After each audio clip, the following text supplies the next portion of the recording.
Hello, everybody. Welcome back to the OK Run Show. Today, I'm joined by Kyle McKinley. Kyle is a former Oklahoma high school runner for Heritage Hall, who then later went on to Oklahoma City University, where he competed as an athlete, also transitioned into being an assistant coach.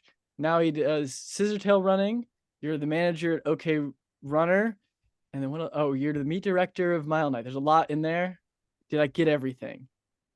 You covered the highlights. Yes, Okay. very. I wear a lot of hats these days. Yes. So I yeah, I was kind of like sitting there thinking like, okay, does he get this, that? And I was like, all right. So how did you first get into running? yeah, my introduction to running came. It was twofold. First off, my options were football or cross country.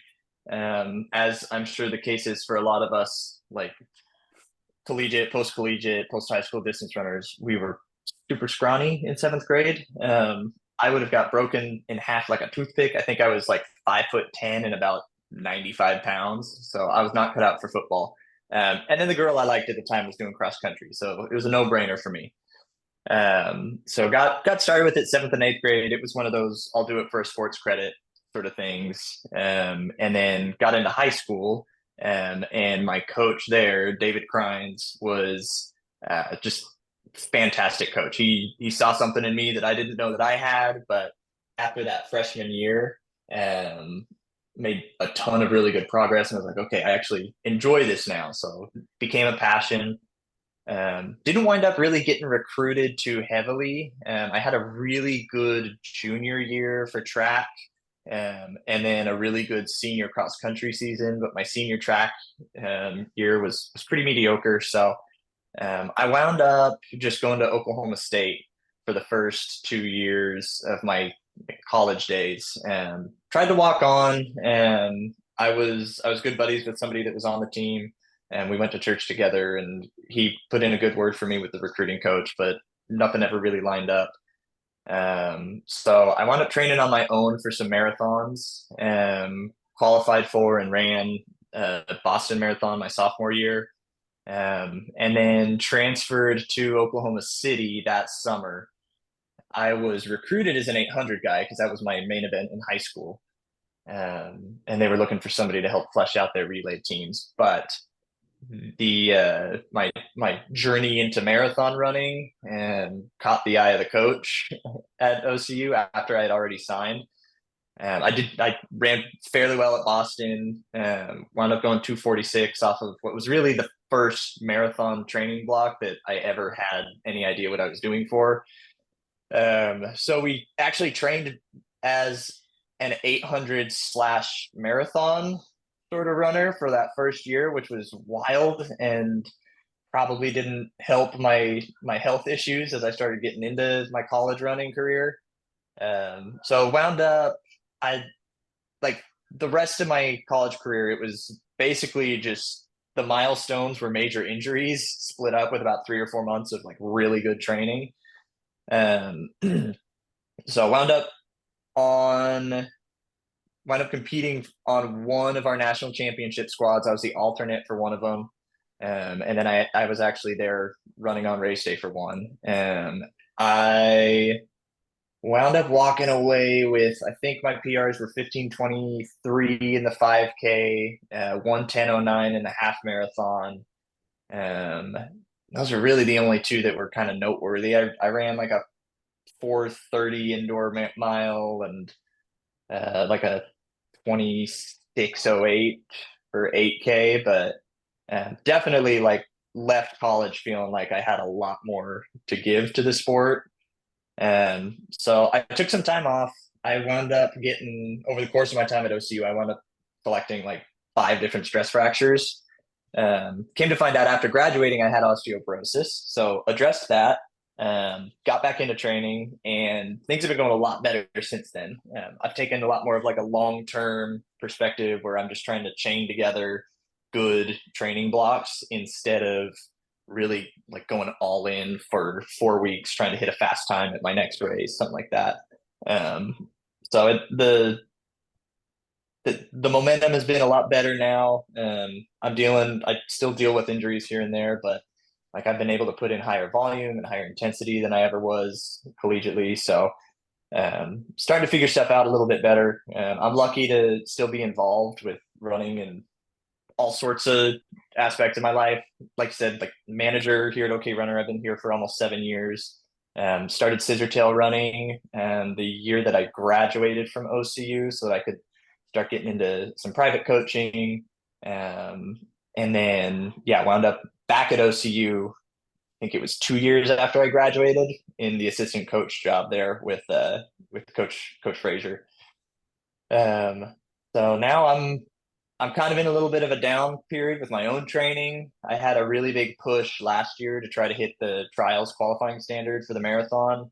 Made it most of the way through it. I was on pace. I had, I think June through the end of September was all perfect. Like stars were aligning, everything was going great.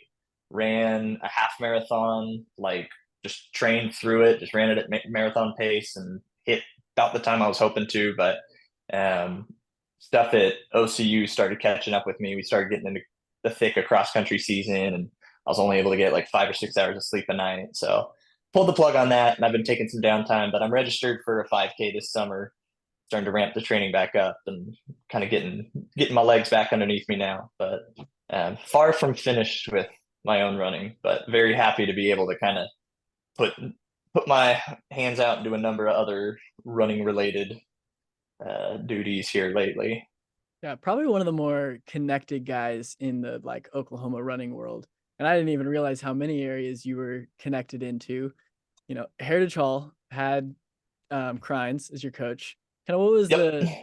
you've had quite a few different coaches now, or maybe not a few, but like you've got to experience a lot of coaches that have been good and have had success. Crines, Aguero. Yep. Do you have much of Dave Smith? I talked with him, but Mm-hmm. since I was never really on the team, like I never got Never any really got to. training. Okay. I was pretty familiar, especially while I was at OCU. Mm-hmm. Frazier knows him pretty well, so I got Mm-hmm. familiar with his sort of system, but Yeah. never personally experienced any of it. And then you were an assistant coach with Frazier, and plus obviously your own coaching that you've done privately with people. So kind of talk about some of those coaches a little bit more in depth, like Crines, who now does, for people that don't know, he now does Be Bold running, but Yep. he was your coach at Heritage Hall. So let's start with him. Yeah. Yeah. So I think for me, the absolute best thing about David Crines is like he loves the sport. And that was what I needed at that time, was somebody that could share that passion for it with me. Because like I said, I did it because I had to, not really because I wanted to. Once I got into high school and Crines started, he did such a good job of just building this culture of passion and of excellence and of just being a student of the sport. So all my friends that were on the team with me, like we all got so into it. We were reading about running. We were having without limits watch parties before all of our big meets. We were going out to altitude camps over the summer. Like literally just couldn't get enough of running. And obviously David Crines, he's a talented coach. Just in terms of the training that he assigns, like we did really well with him while we were there. But I think the biggest thing for me was just, finding that love for the sport. And he still does such a good job with it. Him and Deborah Carlson both, they're just so involved with their athletes, and they're so good about just getting excited for them and helping them be passionate about this sport that can really turn into just a lifelong lifestyle. Which is, as any runner will tell you, like that's one of the greatest things about it. I think the most important quality for a high school coach is kind of getting kids to love it, just because that's the Yes. number one challenge. I know, like we had good success when I was in high school at my little school, and it's because we got a group of guys that all end up loving it, and our coach helped foster that. And then now they don't have as much success because they don't have a group of kids that just love it and are, enjoying it. But that was genuinely my high school coach's superpower, was getting us to love it. Training wasn't even the best, but hey, we all love the sport, and we'd run through a brick wall for her, and we did end up in some state titles, so that was fun. Yeah. So then Oklahoma State, where you were kind of training, were you mostly just training solo at that point then? Pretty much. Once I got into the marathon stuff again, I got back in touch with David Crines at the time. So he had left Heritage Hall after my junior year. He started Courage Running, Mhm. which was another one of his private coaching ventures. So I reached out to him when I started doing some half marathon and full marathon stuff, just so that I had someone to bounce ideas off of, Mhm. make sure I wasn't going too off the rails with it. So I worked with him a little bit. He gave me some training that I didn't do the best job of following. A lot of late night runs and trying to cram miles in at the end of the week and stuff like that. Stuff that now looking back, I'm like, that was so stupid. I just should have skipped those runs. But um, yeah, it was mostly kind of self guided with some tips from David Crines. I wound up before my build up for the Boston Marathon, I wound up reading the Advanced Marathoning book by Pete Fitzinger. Mhm. And that was like super formative in like my own coaching methods. That's like, especially when I first got started with Scissortail running, a lot of my training plans were just kind of personalized and adjusted versions of Mhm. Fitzinger's like marathon and half marathon plans. So obviously, as I've kind of trial and error things, like Of I've course. gotten my own groove, but like very much, um, very much my inspiration for a lot of how I do things now was that Pete Fitzinger sort of structure. And then moving to OCU, my favorite part was you mentioned that you were kind of an 800 runner, kind of a marathoner, trying to do a bit of both. That training has to be interesting to say the least, to try to be good at basically the two opposite ends of the spectrum, at least as far as Yes. distance running goes. What Yep. is 800 marathon training like? So it was basically high mileage and high intensity were the two, like, usually you do one or you do the other. Mhm. But I, and I'm gonna try to remember everything right. It was so long ago, I don't know for sure.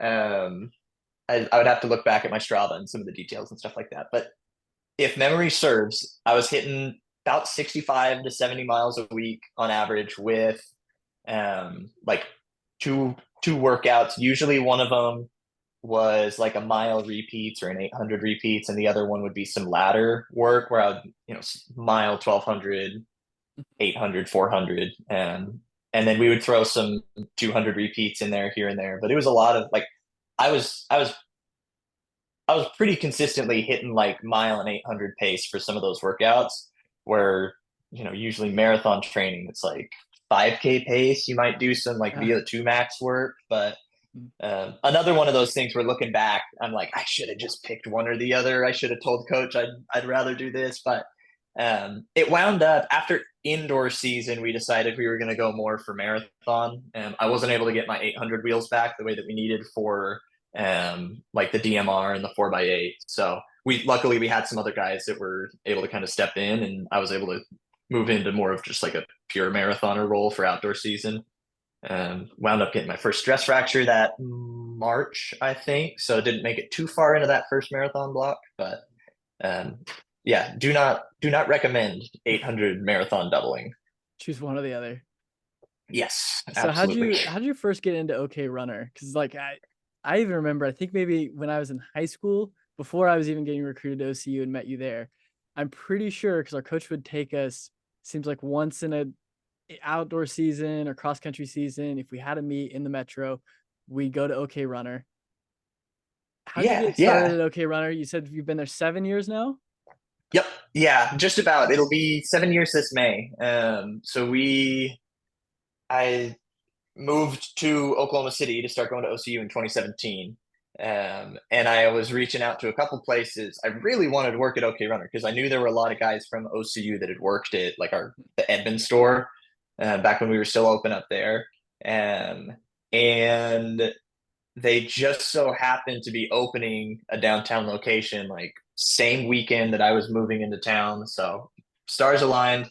Wound up starting here, and it was just kind of a part-time gig for a little while, working like 10, 15 hours a week to make some money during college. But as the more I did it, the more I loved it. And I always assumed it was just going to be kind of a part-time thing. I'd have to move on to something else after I graduate. But luckily, I've been able to kind of just keep putting in a few more hours every year here. And last 3 years or so, I've been full time, kind of taken over quite a bit with alongside my wife Sheridan. So we're kind of co-managers here.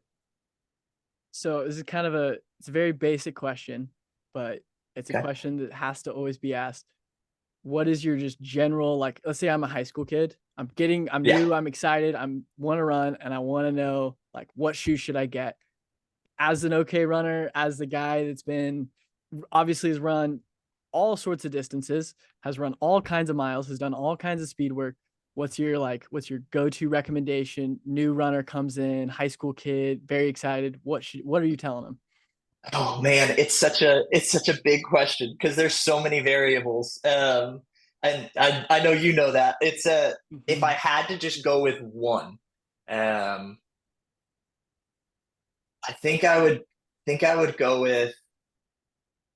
It used to be the Saucony guide, but they changed it so much. I think I'd go Mizuno Wave Rider these Okay, yeah. days. I think it's a good, like, it's got a little bit of stability with the wave plate. That energy foam that they use is nice and bouncy. It's low profile. It's not crazy stiff. It's a nice, like, traditional old school feeling racing, not racing shoe, but road running sort of shoe Mhm. where you're it's not doing a whole lot for you, but you're going to build some strength. You're going to develop. You're going to be able to develop your gait without having to worry about the carbon fiber plates and the super aggressive rockers and stuff like that getting in the way of anything. Yeah, I had a college teammate. I think she lived and died by that shoe, to the Yeah. point that I think they were getting ready for like a new iteration, and Hmm. she bought like 5 pairs of the old iteration because she knew she liked those, and she was like, I don't know if they're Yeah. gonna change it too much for me.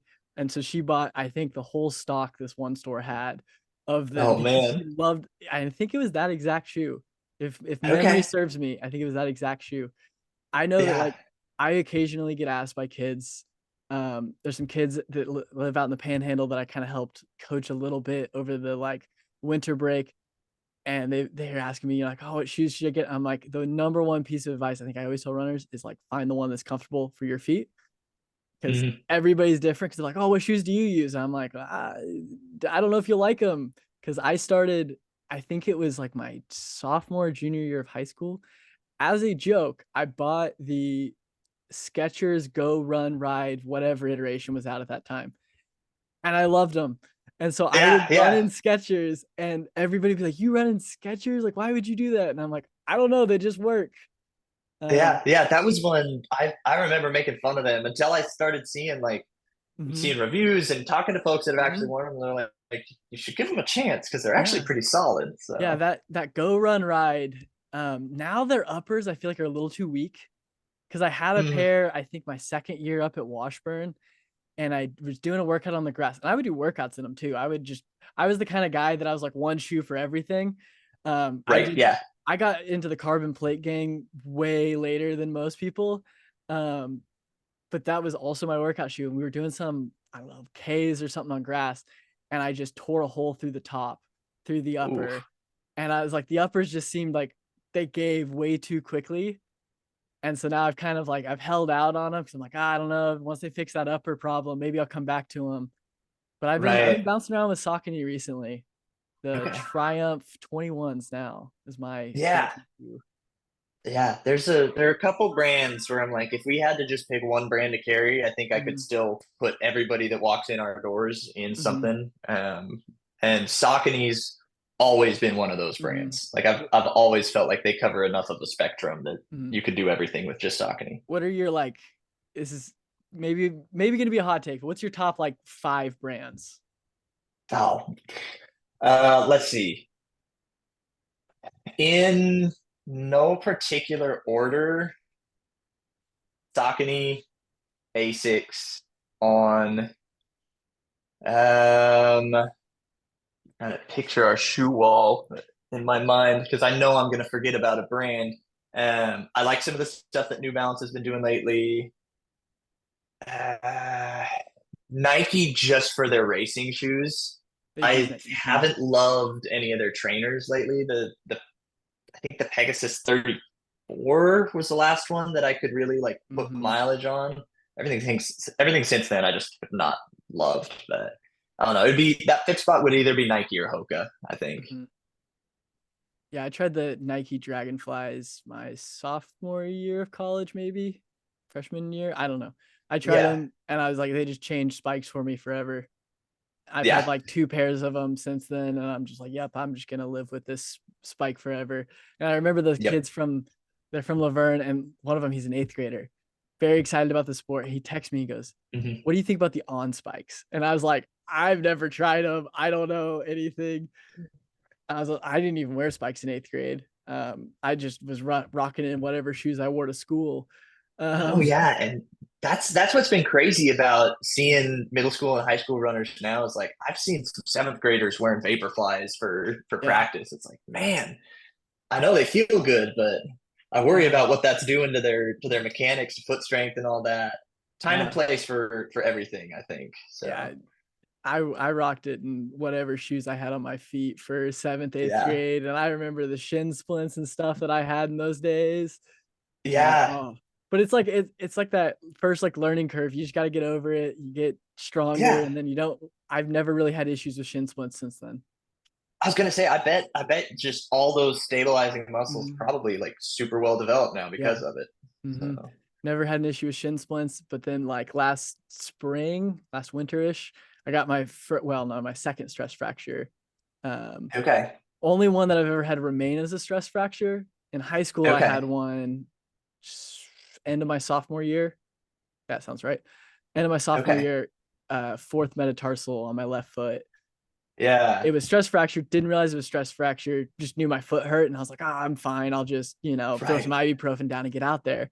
And then at Yeah. OU with 700 meters left in the 2 mile, Oh, snapped it in half and spent 3 yikes. months in a boot, and it was miserable. But yeah, That's tough. Those metatarsal fractures, mm, those are a doozy to get healed up.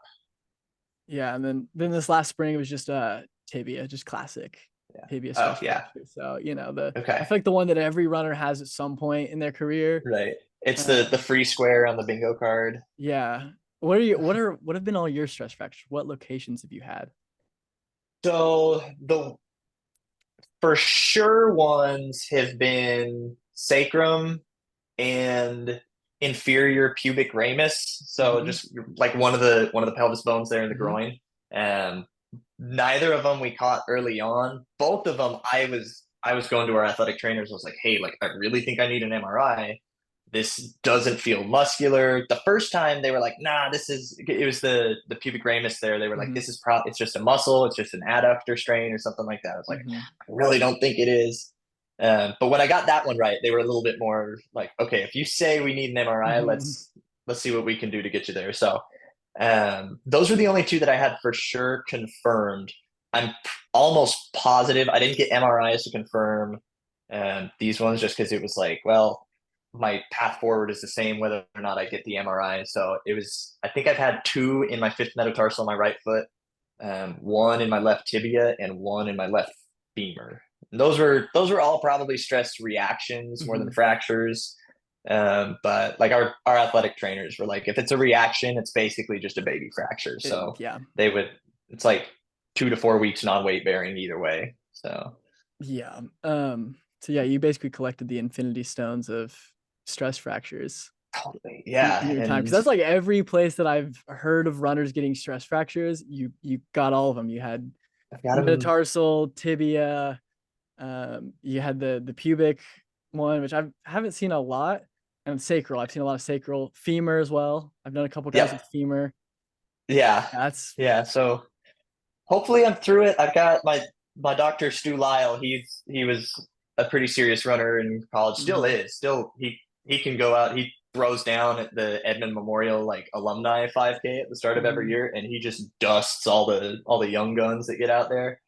But he had a similar trajectory with just like get really fit and get injured, get really fit mhm. and get injured. So Yeah, he's sympathetic. He's awesome. He's mhm. great working with runners. Yeah, I've known that all too well. Of Yeah. get fit, get injured, get fit, get injured. I have never, or this past winter has been the only winter since high school that I haven't been hurt. I've Okay. always managed to Okay. either like I've had bad patella tendonitis 2 years in a row, and then last year was the stress fracture, and this year managed to avoid it. I wasn't training nearly as Okay. heavily, so that did Right. a good number for it. And then plus experience of Good. battling through the past injuries and knowing what to avoid, when to avoid, and yeah. Yeah. So moving on Yeah. to mile night. So how did you get into doing mile night with Frazier? Yeah. So it was the first year that we did it. Frazier came to me probably about 4 weeks, 6 weeks out. It would have been like about this time of year.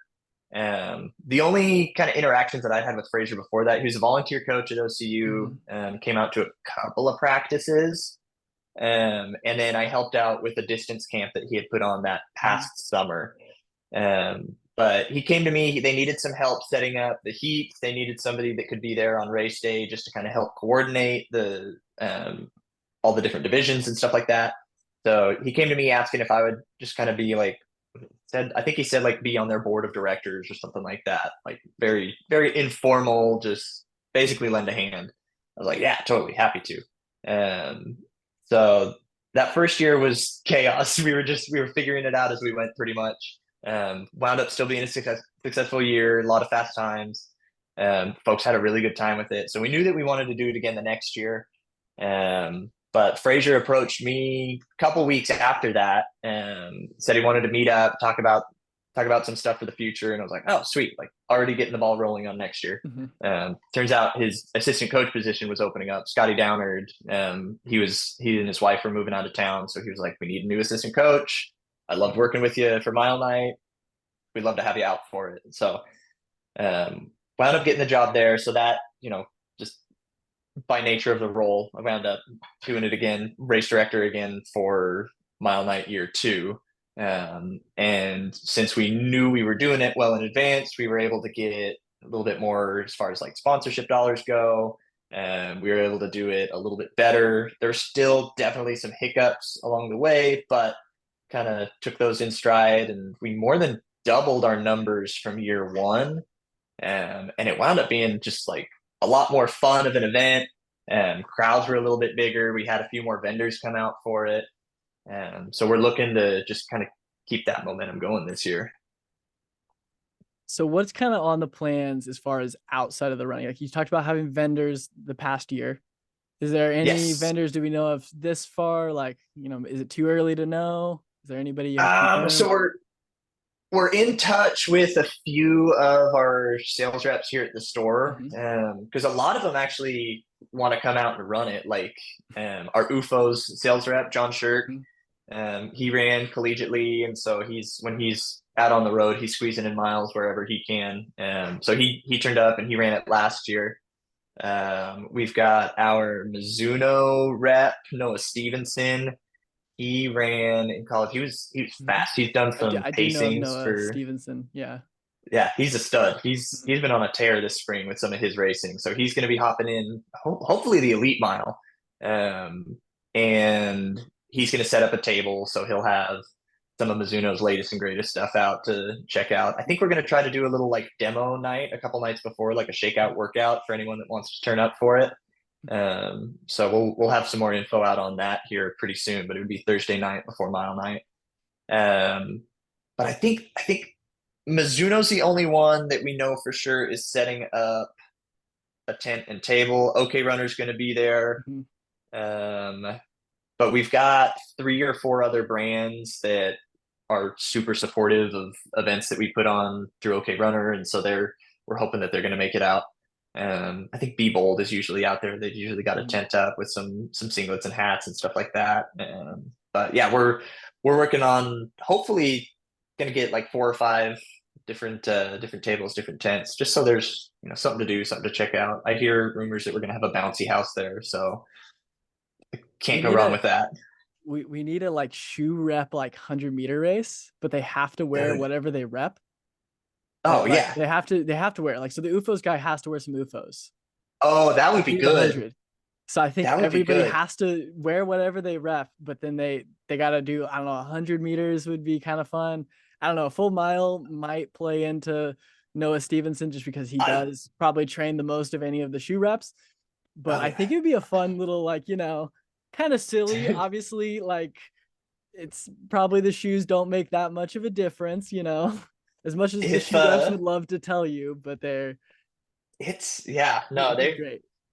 that would be that'd be fun. We're kicking around ideas for stuff that we can do down the road. Like this year, we wanted to implement like an elimination mile or a 4 by Hmm. mile relay or something like that.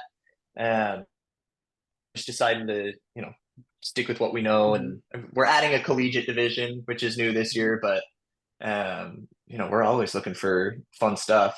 So that might Man, be we might in add high that to school, the list. in high school, I remember there was a mile night put on, but it's when Frazier was still doing like Oklahoma Project. So it's Yes, kind of yeah, like an early iteration of Mile Night. It was yeah, it was like him and Ryden at Deer Creek put it on. Did it at Deer Creek. yes.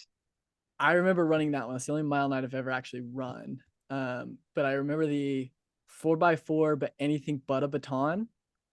So like Oh, that's that was fun. fun.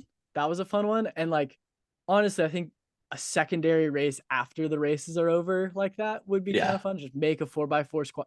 Basically find four people that are still standing around and would be willing to run. Um, right.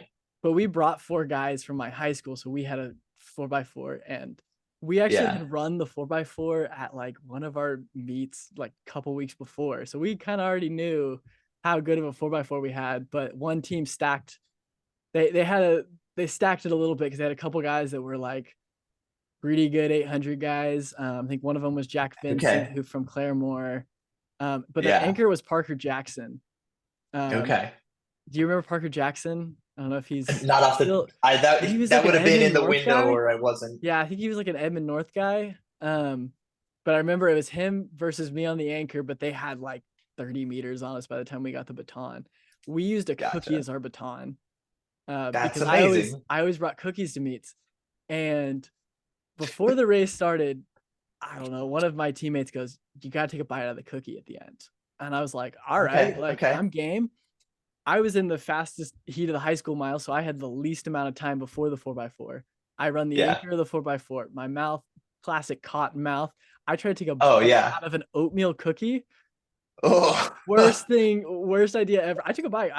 I was game. I played the game, and I spit it out over the fence 2 seconds later. I was like, nah, what just what kind what kind of shape was this cookie in after oh, it was four four rounds of the sweaty. 400? Like it had like all my teammates like hand sweat on it. Oh It did man. manage, like, thankfully we didn't squeeze it and break it into a million pieces because it is an oatmeal cookie. It could fall apart pretty Right. easily. Right. Um, but we held it perfectly fine the whole way, so it was still intact, but it had everybody's hand sweat on it.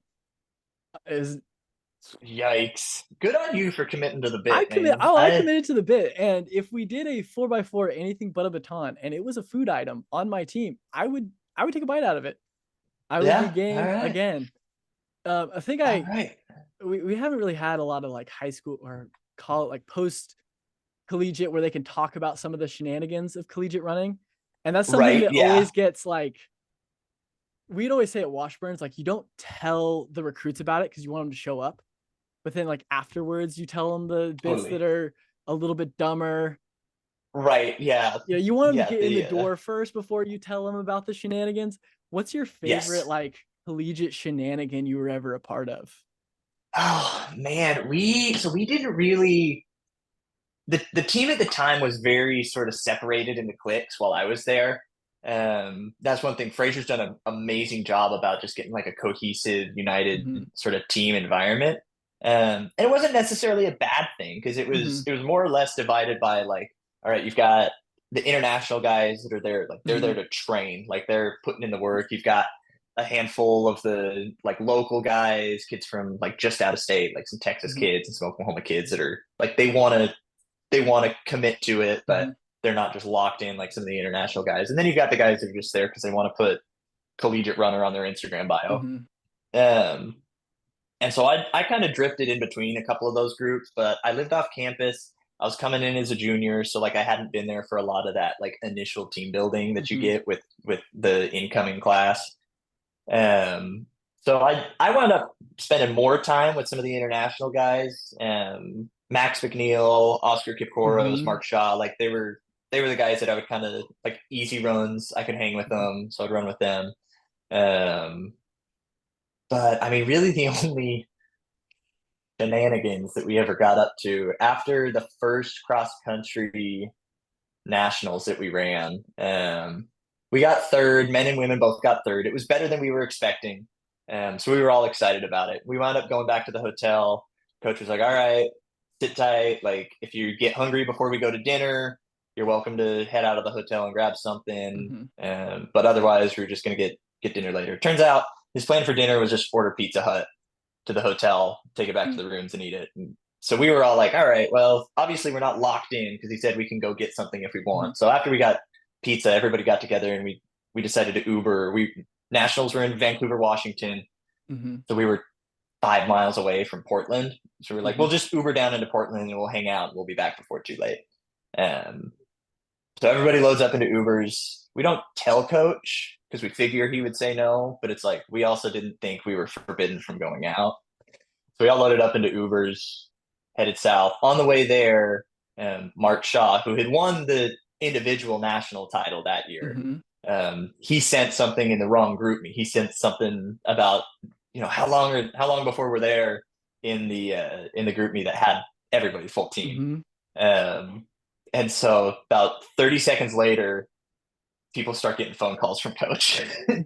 He's like, "You guys need to get back here right now. Like room check is in 10 minutes." We're like, Oh no. well, if we all stay out, nobody's going to be in that much trouble. But if Mm-hmm. anybody goes back at all, everybody else is in big trouble. So sure enough, coach knew who to work on in order to start getting people back. He about half of the group turned around and went right back. I went ahead and just headed back, and couple people stayed out the whole night. Couple people didn't get back until 30 minutes before we left for the airport the next morning. So they were cutting it real close. Yeah. But I mean, I didn't even do anything. I got to sit in an Uber for 25 minutes. That was Mm-hmm. the extent of my tomfoolery that night. But Mm-hmm. that was the closest thing that we really ever had. Mm-hmm. Anything else was pretty low key, hanging out and playing Mm-hmm. pool in the dorm lobby and stuff like Mm-hmm. that. But it's one of those things where I'm really glad to see that like Fraser's focused on Mm-hmm. building that team environment where everybody gets along, everybody's hanging out, they're doing stuff like after classes end and we're waiting on nationals, they're getting together to do cookouts every night at somebody's Mm-hmm. dorm and stuff like that. Is just it's so cool. It's something that I wish I had while I was there. And, it's such a like you said, it's such a fun part of that collegiate Mm-hmm. experience. So, Yeah, my last fall at Washburn, we made it to cross nationals. Washburn had never sent a team to cross nationals because we had only been a team okay, since 2017 or something like that. So they hadn't even okay, had a yeah, program very long. And we made it, and it was the festival year. So they had it a little yeah, bit later. D2 does, I think, the coolest thing, which is the festival where they have multiple fall sports all in one place, all at the same time, which yeah. That's awesome. turns into a little bit of chaos because it's like Yeah. they just put a ton of athletes all in one big hotel together. Oh But wow, yeah. how the scheduling worked out is that I think at the end of like what would be like Thanksgiving break was when we would leave to go to Seattle to where Nationals was.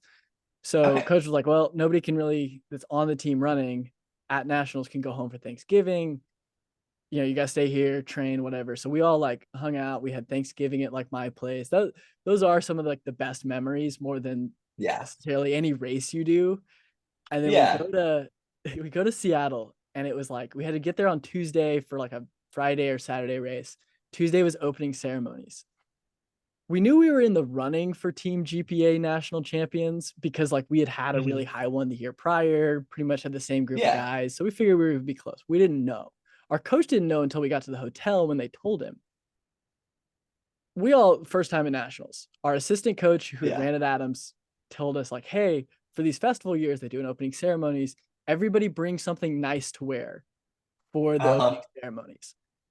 With 7 cross country guys, we all had different interpretations of what nice means. So Yep. we had like Yep. every level of like nice clothing. And then we had one guy Yeah. in pajama pants. Oh my gosh. Yeah. And we end up winning Team GPA national champions.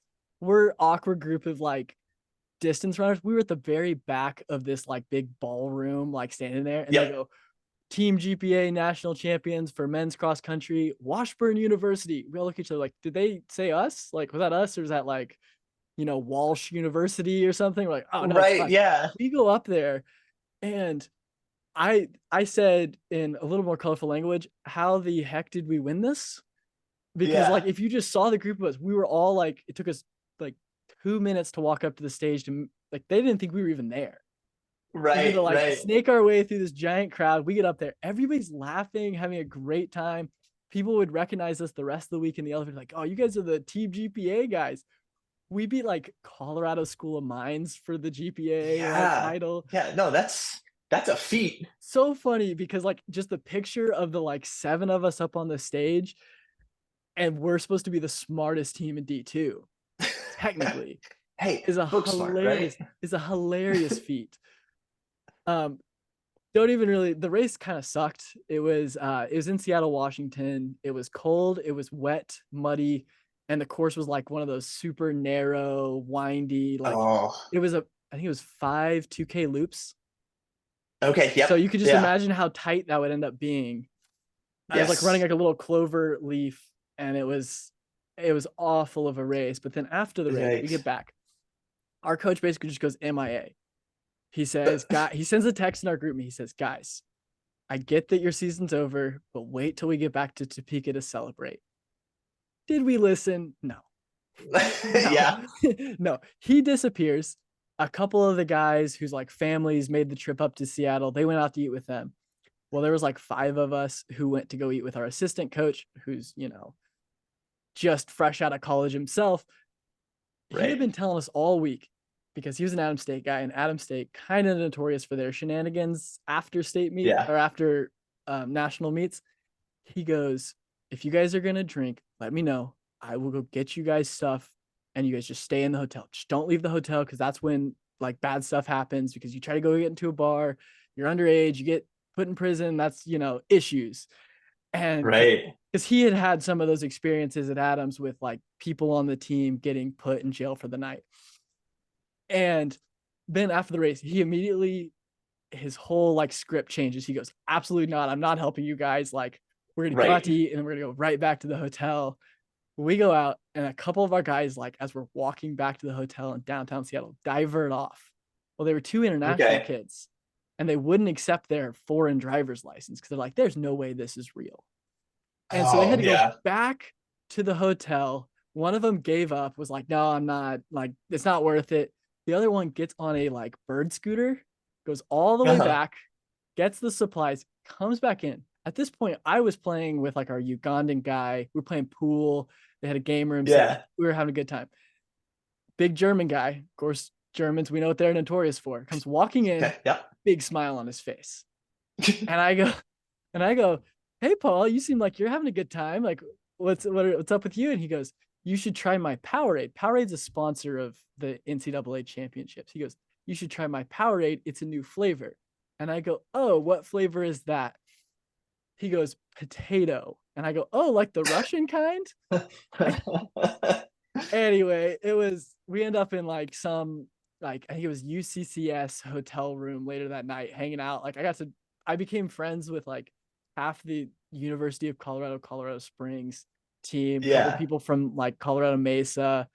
And then this past summer, hey, those connections, they pay off in the end, because I went out to the mountains and they were like, hey, you want to crash on my couch? I'm like, cool. So yeah, Nice. end up meeting some of Nice. my good friends today through this, our shenanigans. But our Cool. German guy, who of course went the hardest, Right. he slept through breakfast. He was the last guy to get down to the lobby for us to leave, because we had early flight the next day. Well, we go, as we're getting in the TSA lines, most of the teams together, him and one other person gets kind of separated off a little bit down the line. It was our coach. Yeah. Okay. German guy, you could smell him. Yes. And our coach was the one who literally told us, wait until we get back to Topeka. And then German guy has to stand next to him for like 2 hours in the TSA line, and the rest of Yeah. us are just losing it, having to watch this sight because he's got his headphones on and his head down, hoodie over, like just Oh man. trying to play it off. Just hiding from the world. One of the guys, one of the international guys, Mark Mhm. Shaw, the guy that won it. Mhm. He was one of the ones that was out until like just down to the wire at Mhm. the airport. Like he was still a little bit Mhm. inebriated. He Mhm. was walking up to like single moms that had babies. It was like, "Oh, your baby's so cute. Do you mind if I hold her?" And like my teammates were like, "Mark, get Nope. over here." It's like, no, you can't do that, Mark. So yeah, it's funny how Mhm. the airport seems to be a common thread in these post celebratory Yeah, and then you events. see other teams, and you can tell which teams like went to bed early and which teams didn't. Because you Yes. can see some of the teams that are just holding on for dear life because everybody's in that TSA line the next day. Yep. It's Yes. great. Some of the like the meet trips are honestly some of the greatest memories of college running, more Oh yeah. than more than like even the races themselves, the training. Although there's usually some good training stories. I remember doing a tempo, like it was freezing cold, pitch black, kind of like right at that time where we probably should have transitioned to like afternoon. But a Right. couple of us were like, "No, we'll just get the tempo done." It was below freezing. We had this Kenyan guy, Dave, probably our best 10K cross country dude. We're doing the tempo. It's me, him, and our Ugandan guy. And about halfway through, the Ugandan guy and I look at each other and we go, "Where's Dave?" Dave stopped. He was like, "It's too cold, man. It's too cold." He made it a mile in and then just easy ran the rest of the time. And both of us, Dang. like Gabe, our Ugandan guy, and me, just look at each other and we were like, "I thought he was on the other side of you. That's why I didn't like think anything of it." It's like, "No, I thought he was on the other side of you." And yeah, that Kenyans don't do the cold. They're Yep. hilarious human beings when it gets cold out. They're just Oh like, "It's not yeah. worth it. It's not worth it." Oh He's yeah. like, "Do you want me to die?" We're like, "No, Dave, we don't want you to die. It's cold. Put some clothes on." Wear some gloves. Yeah. Yeah. Did you guys have a guy on the team that like no matter how cold it was, he was gonna wear like minimal clothing? Like he was gonna wear split shorts and like tank top, even though it was like freezing. Oh, I'm trying to remember if we had anyone. I know like OCU, they've got a guy like that on the team now. Tate Smithhart. He's Hmm. always tops off, split Hmm. shorts, 20 degrees, raining. Hmm. Like if we're doing reps on the track, that's what he's wearing. Um, but I can't think of anyone. The closest would have been Logan Gwynn. Hmm. He was always wearing like he was split shorts all the way. I don't know that I ever saw him wear tights. And we had some cold winters while Hmm. I was there. But he would still layer up top, Hmm. but it was shorts no matter what. The ironic part is I know Logan's from like Dallas area, right? Yeah. Yeah. Our guy at Washburn that did that was from Houston. And it's Okay. like Yeah. it's not like they're from like up north where they're just used to it. Right. Yeah. I don't know why. He would be like beat red. It would be freezing cold. And we're like, dude, just put a hoodie on. You're good. That's not, We're doing a nobody's long gonna run too. So it's not like you're worried about speed out here, you know? right. Yeah, Just your survival at masculinity this is gonna point. be intact. Yeah, Yeah. yeah, man. Like your girlfriend still loves you. Like it's fine. Yeah.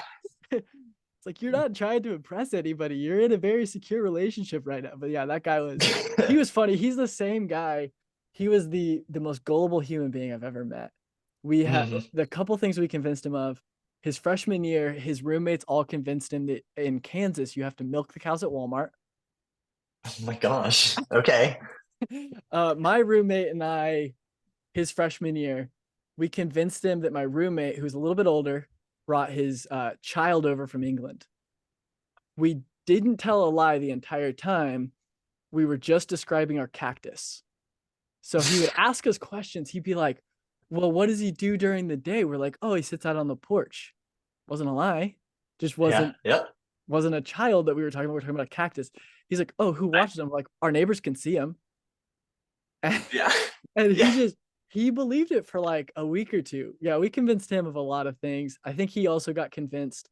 I swapped cars like in college from basically the same car, just a different color. And I just Mhm. told him I painted the same car and he believed it. So we that kid, we convinced him of a lot of stuff, and I think just now he's finally to the point where he's catching on. He's remembering those things like, wait a second. Like, wait a second. And so people can't get him nearly as easily anymore. He's becoming less gullible. He just assumes we're That's lying. good. No matter what we That's tell him, he good. just assumes we're lying, Well, which I don't blame him. right. Uh, Yeah. yeah, Yeah. those are some of the best like parts of college, is some of the more unfortunate times where you're just like, we're gonna go through this together, I guess, you know. Right. Yeah. Yeah. The team bonding is Mm-hmm. it brings everyone together. Do you ever have to do like I know like every team does like team bonding, like the camp weeks, like the first week you're on campus before school starts. I always felt like the best team bonding was the stuff that was like we didn't really like, you know, like the hula hoop and you try to pass it through. Those were always Right. like the forced team bonding was never the actual team bonding. The team bonding was like Right. when you would have the cookouts and stuff, the post national celebration. Those were always like Yeah. the times the team actually came together. Right. Yeah. The impromptu stuff. Mm-hmm. Yeah. I don't, the only like team, like preseason team camp we ever did, before, I think it was indoor track one of my years, we Mm-hmm. did some rock climbing. Mm-hmm. But other than that, we didn't do anything while I was there. Mm-hmm. That's something else that Fraser's kind of started implementing. But that, yeah, totally. Like all of my team bonding came from those Those spontaneous, are like, the best. The best way to like just bond as a team. You know, like when you yeah, try to structure it, it almost becomes like forced and it doesn't do the purpose that it was set out to be. But when yeah, you just like let it happen, like, you know, organically, it just ends up being the best. And some of like totally. you end up meeting some of your best friends in college running, I feel like. Oh Um, yeah, but yeah, because yeah, runners are great. yes, yeah. So kind of trying to think if there's anything else. Obviously, scheduling mile night on the meeting of Kyle's. Gotta be a I big know, hit there. major faux pas for me. I should have looked ahead at my Should calendar a look little bit ahead at the closer. gathering. You got to go at least 1 year. I feel like if your name is Kyle, you have to go at least 1 year for the experience. I know I'll have to plan ahead for 25. So is there anything else that I have forgotten to cover while we're in here? I know we could probably have multiple podcasts about all the different subjects of running. Oh man, yeah. I think like we were talking about as we were setting this up, like I could go on all day with Yeah, we that. could have. Mhm. The only other thing I want to bring up is I went ahead and set up a coupon code. Anybody that listens, watches, Mhm. reads, whatever, OKRunCo, all caps, get you. I think it's $10 off your registration for Mile There you Night. go. So if there's folks listening that haven't registered yet, Mhm. this is your sign to go ahead and get on board. I've been pushing to get some people to run. Like you know, in the kind of our as we're getting ready for this, I said like I I try to get saw the Sean to stories. run. Yeah. Sean to run off of Yes. not a lot. I've tried to play off some of your posts, like, what rivalries do you guys want settled? And a couple kids, you know, like, my friend, I Definitely. think I Yeah. could beat him. Um, Yeah. No, I appreciate that. That yeah. sort of stuff, just the more reach we Mhm. can get with it. I mean, it's a Mhm. great event, so I think everybody that comes out is gonna have a good time. Whether or Mhm. not you PR, you're still gonna have a Mhm. blast. So Yeah, I've tried to recruit a couple of my like Kansas friends, some that run kind of post collegiately. Trying to get my friend Max to run. yeah. He's primarily does like 800s. You know, he's run like Okay. 152 this outdoor season. Okay. So he's not. He went to Nebraska Carney, which I don't know if you ever Yeah. raced against Nebraska Carney, but they're like very good. They're always good at mid distance. Once they get above Okay. that, they Okay. usually haven't had as much success. But he was a like 4 800 guy. He actually just set a 400 PB of 49.98. Uh, Okay. Stuck under Okay. 50. He's like, I have 152, and he was planning to end his season like a week earlier. And I was like, come on, man, you gotta come down. I got a spare bedroom. You could stay the night. Um, I mean, the coach in me says if he's just under 50 for the 400, but he runs a 152 800, the mile might be his event. he has run some So, miles. Now that he's like out of college, he's like done some more, and he's run 412 for the mile. okay.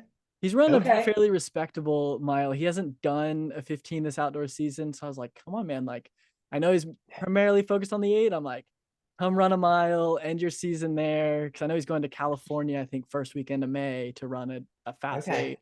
So I was like, come on, right Okay. after that, come back, Yeah. 152 guy, get in the mile, Just break a let it rip. PB. because we Yeah. ran a mile during indoor season together, and so I mean he's in decent shape for Okay. it. Okay. I'm pushing. I might have to try to recruit a couple Washburn guys after their season's up. Extend their season an Yeah. extra week or two. Yeah. Get them Um, out here, man. yeah, man. The more the So merrier. trying to get everybody and discount code now if people listen to the pod.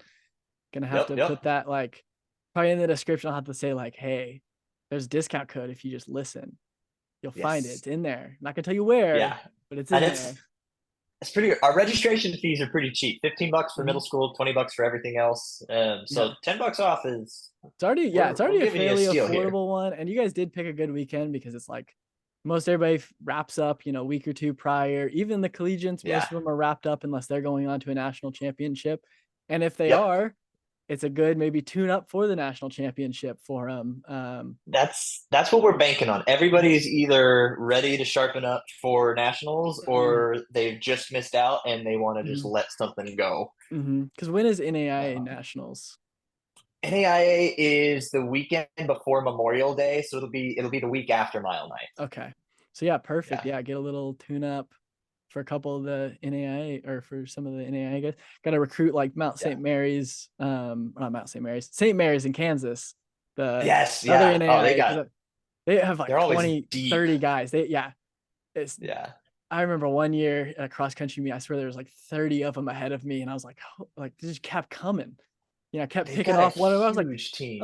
I thought I Yeah. already passed like their seventh guy. There's like seven more ahead Yeah. of me. What the Yeah. heck? Yeah, they're always super deep. Bunch of guys. Yeah, so I think that's everything. If that's everything with Yeah. you, then thank you for coming on, kind of promoting Dude, of Mile Night, course. talking about your experiences, and maybe we'll have to do it again. Maybe over the summers Yeah. we're like looking for some content. We may just have to come up with, hey, subject. Maybe it's small school versus big school, collegiate, Totally. running Yeah. shoes. We could do an hour on just running shoes, Oh racing yeah. shoes, when to start having a rotation of shoes versus just being the guy that has, when you first start out, one shoe will probably do you for everything. But at what point do you Yeah. transition to having a workout shoe and a running shoe and a racing shoe? We could have hours, and maybe that'll have to become a summertime thing, have like a weekly podcast, just cover a subject, possibly. Dude, yeah, let me know. Let me know. Name a time, name a place, name a topic. I'm there. Yeah. So anyway, thank you for joining us. And it's been a great, great time. I think we've got almost an hour here. Beautiful. Awesome. Yeah, Awesome. thank you for having me. This was fun. So I'll look forward to next time whenever that happens. Awesome. So I'm going to